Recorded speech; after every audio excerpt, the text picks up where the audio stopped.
dari ketua dan tim mendukung acara ini ya, dan Bapak ucapkan selamat kepada manggilnya apa ya?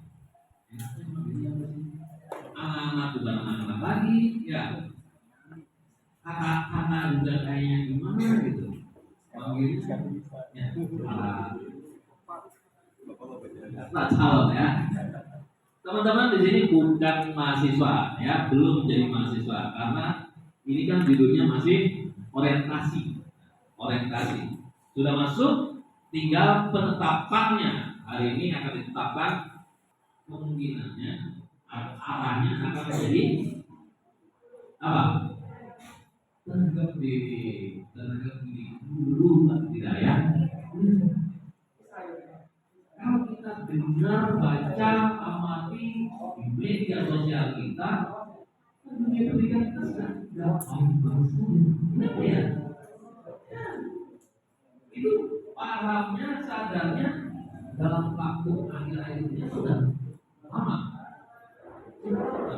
Sebelum memutuskan untuk saya kuliah di sini, atau setelah terlanjur saya putuskan kuliah di sini, saya baru tahu bahwa dunia pendidikan kita sedang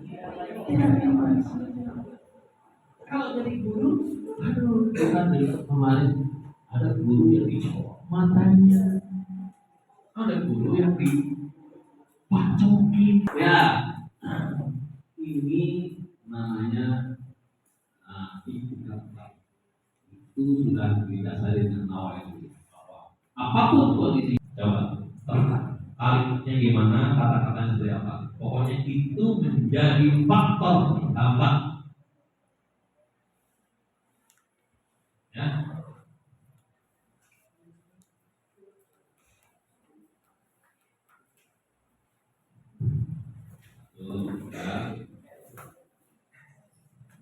Judulnya apa? Judulnya dulu. Faktor penghambat yang terserah menghambat atau menghalangi atau kemungkinan menghambat perjalanan karir saya, perjalanan perubahan hidup saya dan sebagainya, terserah. Kasih judul 3 faktor tulisan.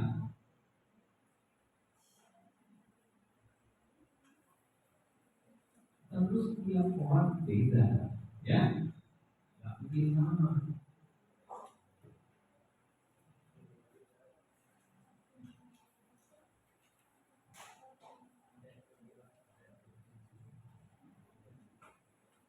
Sudah 3.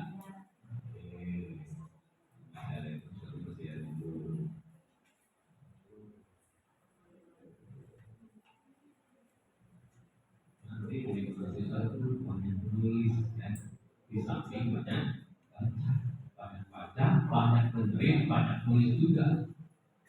Ya, tipikal siswa itu begitu kan, walaupun sudah jadi mama, tetap aja 3 konteks ini masih berlaku untuk kita. Banyak denger, banyak baca, banyak tulis. Yang keempat ini yang harus nanti dominannya ditambah, banyak melakukan, banyak praktek. Ya, tuh, 4 konteks harus nanti selalu disadari. Sudah ya? Baik, baca lagi resapi, benar nggak? Kalau enggak, masih bisa diedit.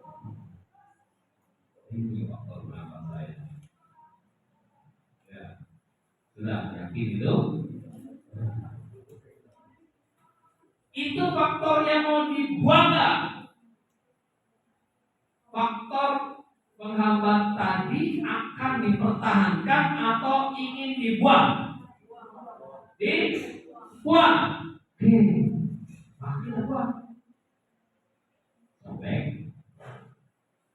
Kalau masih nempel di buku, kalau kebanyakan sobek lagi, terus lipat jadi 2. Lipat kertasnya dilipat. Dan terus sobek dengan perasaan dan jiwa yang gerak, greget, semangat untuk membuat. Kalau semua juga boleh, kalau semua juga boleh. Nah,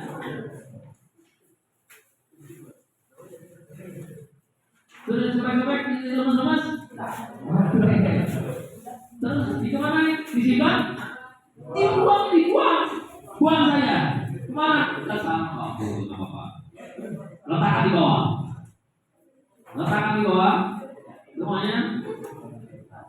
Dan injak.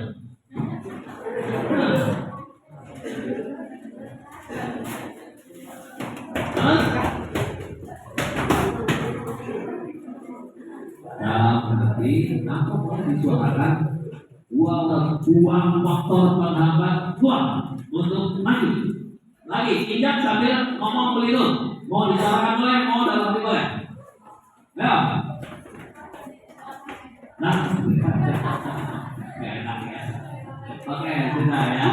Oke, teman-teman. Kita buang ya, tinggal kita berjalan. Yang faktor penghambatnya sudah tidak ada. Sehingga semoga sampai goal itu tercapai, perjalanannya lancar, aman, terkendali, ya, dan selalu dimudahkan. Amin. Baik.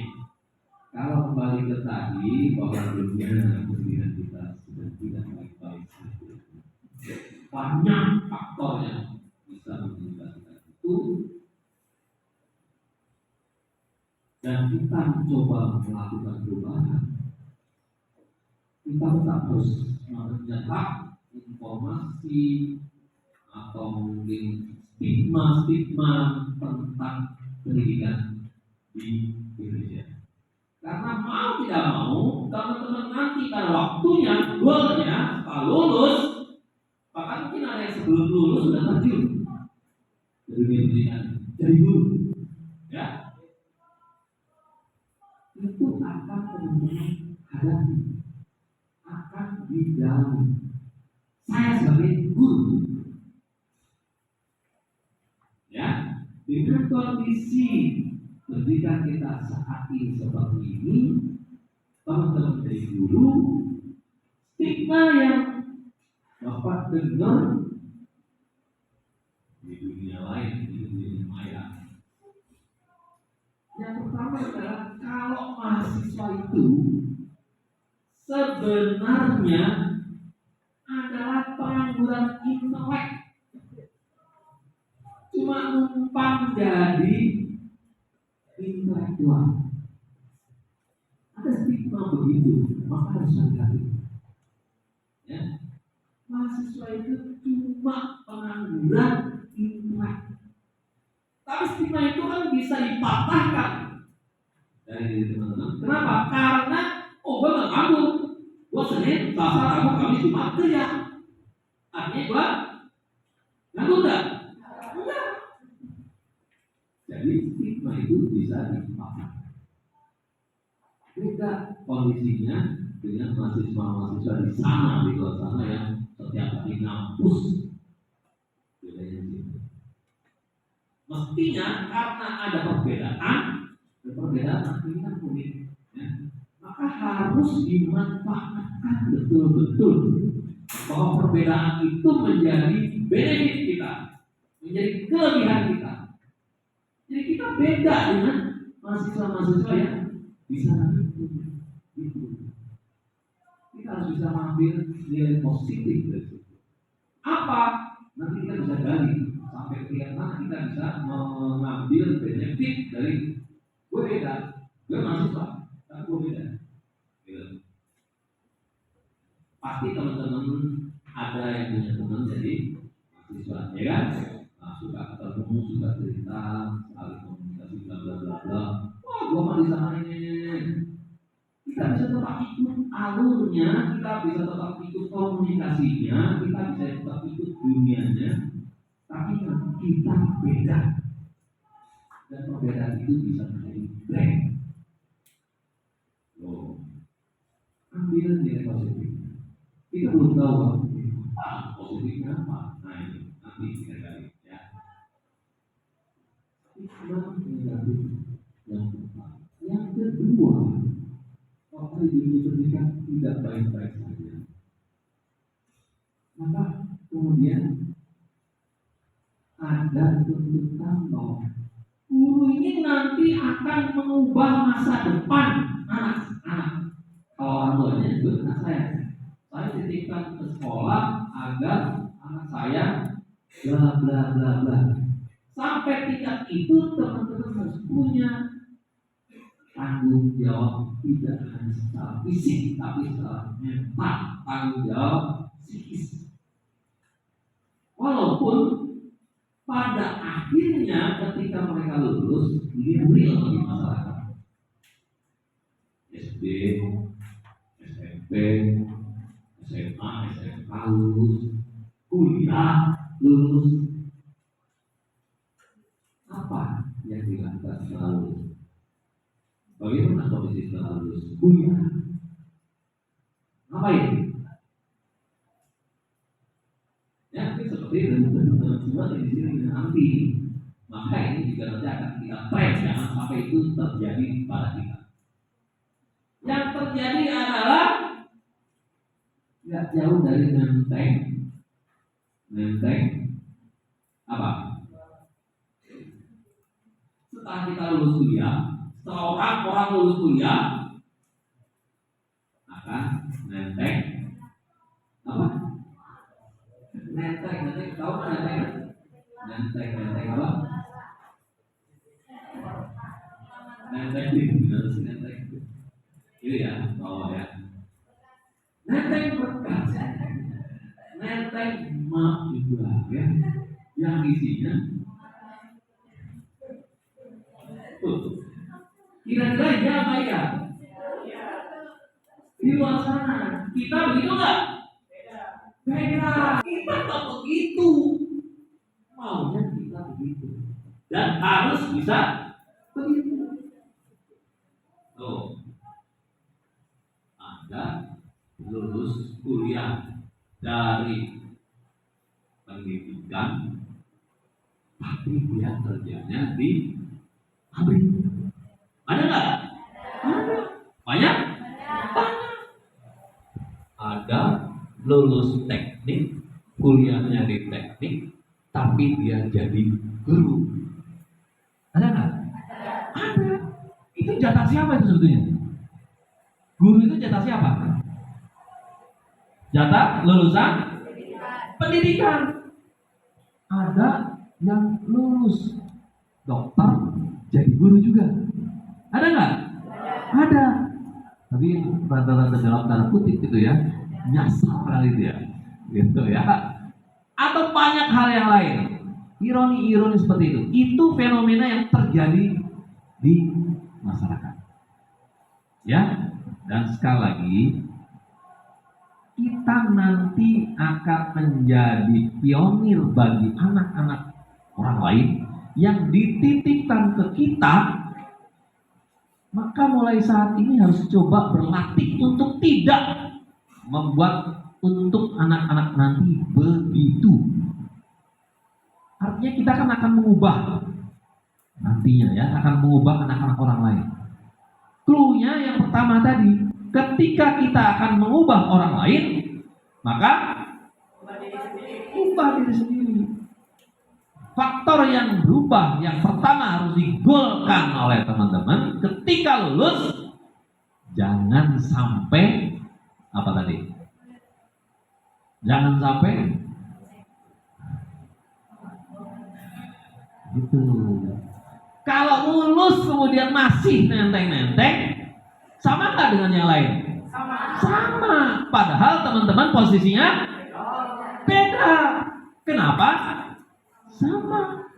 Bedanya di mana? Halo, bilang aja dulu beda ujung-ujungnya sama juga. Apa bedanya sama gua? Nah, gitu. Itu yang nanti dipertahankan. Maka 4 tahun 8 semester nanti kita harus punya mindset dan effort untuk sampai ke tingkat itu. Karena gol itu tidak ujuk-ujuk bahasa Jerman, ya, tidak bisa tiba-tiba diambil dengan cara itu, nggak bisa. Kalau tidak diawali dari sekarang, nanti tidak begitu. Maka canangkan tujuan itu, canangkan visi misi itu, atur strateginya agar kita bisa mencapai goal tadi. Itu namanya perubahan. Tuh, ya. Kalau Bapak pernah dengar dulu, sangat terinspirasi nih dari seorang menteri kelautan kita yang lalu. Siapa? Oh, langsung Susi ya. Ibu Susi. Tahulah Ibu Susi. Dan secara publis informasi tentang dia kita apa? Wah, dia merobek ijazah yang dia miliki, sehingga sampai sekarang kalau ditanya dia nggak punya ijazah. Kenapa? Bagi Bu Susi pernah ada statement dalam sebuah diskusi tentang pendidikan dengan tujuan dalam tanda kutip, ya. Bu Susi bilang, pendidikan di sekolah kita ini adalah ajang pembodohan. Lagi-lagi ini statement dalam tanda kutip, ya. Ketika kita maknai vulgar, kok Bu Susi ngomong begitu? Sekolah itu ajang pembodohan murid. Tapi kalau ditelusur, ditarik benang merahnya sampai ke setelah lulus, tadi SD lulus, SMP lulus, SMA, SMK, ya kan, lulus. Kalau lanjut dari kuliah lulus, mereka nggak punya apa-apa selain selembar kertas yang selalu dibawa-bawa kemana-mana, ya kan? Tuh. Dan pada akhirnya ketemu dengan, udah nggak apa-apa lah, saya ijazah perbankan, tapi ngelamar ke pabrik triplek. Akhirnya diterima, kerjanya cuma balik-balik ke triplek. Dari tumbukan satu ke tumbukan yang lain, dari tumbukan satu ke tumbukan yang lain. Itu seperti itu. Dan itu terjadi di banyak elemen. Coba telusur, mungkin kita punya saudara, mungkin kita punya orang tua, ya, punya kakak yang udah lulus kuliah, yang sekarang sudah kerja. Coba di list itu linear nggak dengan apanya? Pendidikannya, dengan ijazahnya. Berapa persen yang itu linear? Maka ada juga tokoh yang akhirnya mengatakan bahwa linearitas itu hampir impossible. Tuh, linearitas hampir impossible. Ini luar biasa lagi. Kalau sampai ketika itu kajiannya panjang. Lagi-lagi benang merah dari kata-kata Bapak adalah kita beda dan harus berubah untuk tujuan mengubah orang lain. Ketika kita sudah bisa mengubah diri sendiri, artinya kita sudah berubah, maka kita punya modal, punya kemampuan, punya energi, punya kompetensi untuk mengubah orang lain. Karena itu yang nanti akan dititipkan oleh banyak orang tua ke kita untuk mengubah anak saya yang tadinya nggak bisa menjadi bisa. Jangan sampai malah di rumah baik-baik saja, kenapa setelah sekolah malah nyolok mata temennya, pakai sedotan, pakai tusuk cilok, tuh, ngegebugin temennya, dan seterusnya. Bukan perubahan itu yang dititipkan oleh orang tua. Sekali lagi, maka harus berubah dulu di kitanya sendiri. Awalnya dengan mindset yang berubah, pemahaman yang berubah, wawasan yang berubah, yang harusnya tidak sama dengan yang di luar sana. Itu konsep kita di sini. Bisa begitu nggak? Bisa nggak? Sanggup? Yakin? Tepuk tangan dulu dong. Oke. Rasanya itu dulu, Bapak, karena sesinya masih panjang, masih sampai jam 12 malam. Biar banyak istirahat ya. Jadi kurang lebihnya Bapak mohon maaf. Billahi taufik wal hidayah. Assalamualaikum warahmatullahi wabarakatuh. Untuk Pak belum kenal ya, Marah nanti akan menyampaikan sesuatu yang lebih keren lagi ya. Maka sambut untuk pameran ini dengan tepuk keren ya. Gimana tepuk keren? Plop plop plop keren, plop plop plop keren, plop plop plop keren gitu ya. Tunjukkan jempolnya ke Bapak. Oke, 1, 2, 3.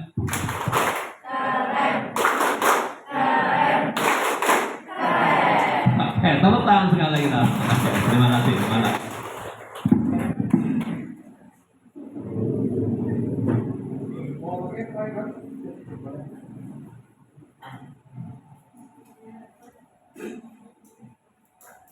Sambil dicicipi ya makanan yang ada di depan kalian juga di minum ya, santai karena materinya berat.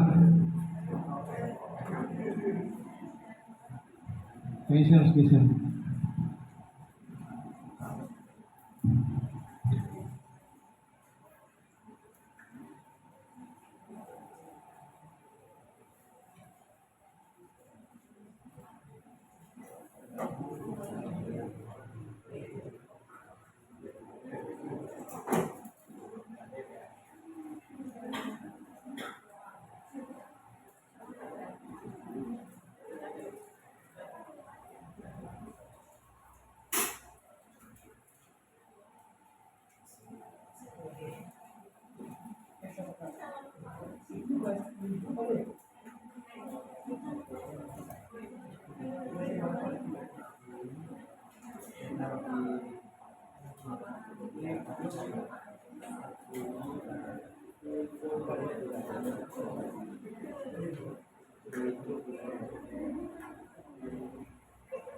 Masih semangat? Nah, semangat ya. Kita mudah-mudahan semua bisa menyelesaikan ospek sampai selesai, nanti dapat sertifikat, dinyatakan lulus dan mengikuti ospek. Saya akan bacakan dulu kurikulum PT dari narasumber berikutnya, yaitu nama Bapak Julius Gohang Maran. Beliau nanti akan juga mengajar di Kampus Merdeka Darussalam. Dan nanti bisa saya sedikit. Untuk pendidikan, beliau lulus Sosedo Hokeng tahun 2000, model SMA 4 tahun. Lulus dari Exodus Filipina tahun 2003, program Exchange of Dream in Urban Formation. Lulus dari Universitas Parahyangan Bandung tahun 2007 dari jurusan ilmu filsafat sosial budaya. Kemudian juga mengambil pendidikan di Teologi Pontifikal Weda Bakti tahun 2011 dengan gelar BPH ya, Bachelor. Kemudian mengambil lagi pendidikan di Atmajaya Jakarta tahun 2015 pada manajemen sekolah. Kemudian mengambil lagi pendidikan S2 pada Universitas Budi Luhur Jakarta tahun 2020 untuk program magister, yaitu pada jurusan manajemen konsultasi pendidikan. Lulusan mini MBA Design Thinking tahun 2021. Kemudian memiliki sertifikat Education Coach, sertifikat Learning Innovator, sertifikat